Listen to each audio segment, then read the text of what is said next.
Jansatta newspaper के संपादकीय का मैटर 90 वर्ड पर मिनट स्पीड। आपका डिक्टेशन शुरू होगा 5 सेकंड बाद। दिल्ली के जंतर मंतर पर नीट परीक्षा में हुई गड़बड़ी के मुद्दे पर शुरू हुआ आंदोलन सोमवार को जिस रूप में पहुंच गया, उससे बचने के लिए अगर सिर्फ बातचीत का रास्ता अख्तियार किया गया होता तो शायद यह नौबत नहीं आती। दरअसल कॉकरोच जनता पार्टी ने सरकार से 3 मुख्य मांगों के साथ चलो संसद का आह्वान किया था।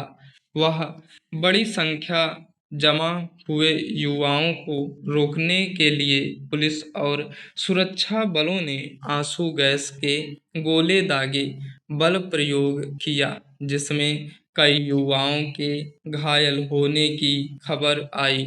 इस रुख ने एक बार फिर देश की लोकतांत्रिक परंपरा और सरकार की नीतियों पर सवाल उठाने के नागरिकों के संवैधानिक अधिकारों पर चोट ही पहुंचाई है।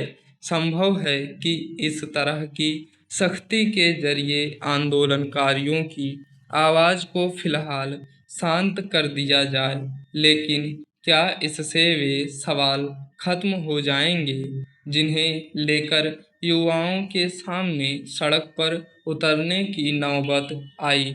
अगर सरकार की मंशा आंदोलनकारियों के मुद्दों को हंगामे के शोर में दफन करना नहीं है, तो क्या इसके लिए वक्त पर संवाद की पहल नहीं की जानी चाहिए थी? इससे पहले शनिवार को इसी मुद्दे पर भूख हड़ताल कर रहे पर्यावरण कार्यकर्ता सोनम वांगचुक को जंतर मंतर से पुलिस जिस तरीके से उठाकर ले गई थी, उस पर भी सवाल उठे थे, मगर उसके बाद भी सरकार ने अपनी ओर से आंदोलनकारी युवाओं की मांगों पर विचार करना या उन पर बातचीत करना जरूरी नहीं समझा।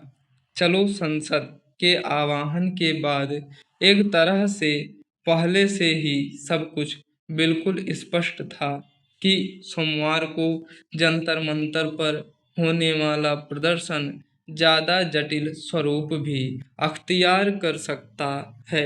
सरकार ने उन्हें रोकने के लिए जिस शिद्दत से पुलिस बल को खुला छोड़ दिया, जो निर्देश दिए, क्या उतनी ही संजीदगी से आंदोलनकारी युवाओं से बातचीत के जरिए मसले का हल निकालने की कोशिश नहीं की जा सकती थी? हालांकि हंगामे के बाद केंद्रीय मंत्री जेपी नड्डा से कॉकरोच जनता पार्टी के प्रतिनिधियों की मुलाकात हुई और उन्होंने अपनी मांगों से संबंधित एक पत्र उन्हें सौंपा, मगर यह समझाना मुश्किल है कि आखिर सरकार ने किन वजहों से इस संदर्भ में शुरू से ही उदासीनता और उपेक्षा का रुख अपनाए रखा। गौरतलब है कि आंदोलनकारियों की ओर से मुख्य रूप से 3 मांग की जा रही है। इसमें सोनम वांगचुक को अस्पताल से छुट्टी देने और उन पर कोई कार्रवाई न करने, केंद्रीय शिक्षा मंत्री धर्मेंद्र प्रधान का इस्तीफा या उन्हें बर्खास्त करने तथा नीट 2026 प्रश्न पत्र लीक होने के बाद आत्महत्या करने वाले विद्यार्थियों के परिजनों को 1-1 करोड़ रुपए मुआवजा देने की मांग शामिल है। ये ऐसी मांगे हैं जिन पर संवेदनशीलता और सकारात्मक दृष्टि के साथ विचार करना एक लोकतांत्रिक सरकार के लिए जिम्मेदारी का भी मामला होना चाहिए।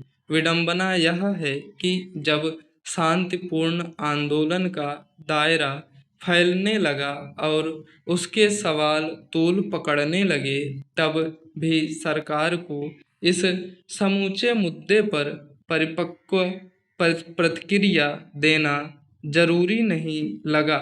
लोकतंत्र में शांतिपूर्ण विरोध प्रदर्शन नागरिकों का संवैधानिक अधिकार है और आंदोलनकारियों की बात सुनना तथा उनसे संवाद करना सरकार का लोकतांत्रिक दायित्व है। इसके बजाय आंदोलनकारी युवाओं के खिलाफ सख्ती का रास्ता चुना गया। सरकार खुद शैक्षिक सुधार के दावे करती नहीं थकती, मगर विचित्र है कि शिक्षा में जवाबदेही का मुद्दा उसके लिए गैर महत्वपूर्ण हो जाता है। स्टॉप।